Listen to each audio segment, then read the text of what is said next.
تتجه العلاقات العربية للتوتر أكثر بعد تورط دويلة الإمارات العربية المتحدة في مخطط صهيوني لضرب المقاومة الفلسطينية وإفشال المخططات والجهود العربية الرامية لردع الكيان، بعدما أصبح محمد بن زايد بيدقا في يد أمريكا وإسرائيل ونظام يحرض ويشيطن الدول الغربية على فلسطين والمقاومة الفلسطينية المباركة، بعد الخطاب الدنيء والساقط والمستفز الذي ألقته مندوبة محمد بن زايد خلال اجتماع عاجل وطارئ بمجلس الأمن الدولي، وهي الخرجة التي أغضبت صناع القرار في الجزائر بعدما شهدت الدبلوماسية الجزائرية الجرم الشنيع الذي ترتكبه دول التطبيع خاصة الإمارات في حق الشعب الفلسطيني الأعزل، وهو ما أجبر العديد من الجهات الرسمية إلى قطع العلاقات الدبلوماسية مع الإمارات ومقاطعة منتجاتها وبضائعها وتعليق السفر إليها بسبب موقف الدولة الخليجية الذي يدين المقاومة الفلسطينية والداعم للكيان المحتل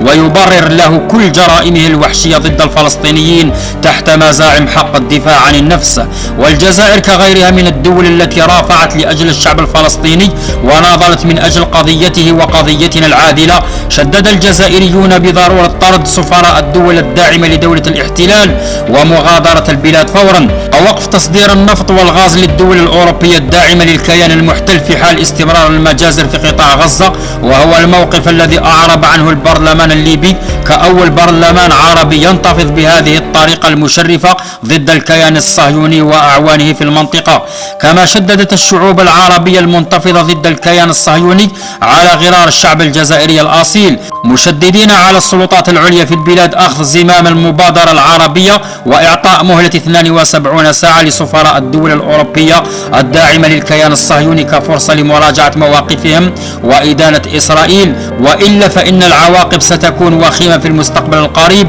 ما لم يتوقف الكيان الصهيوني المحتل عن قتل أطفال غزة.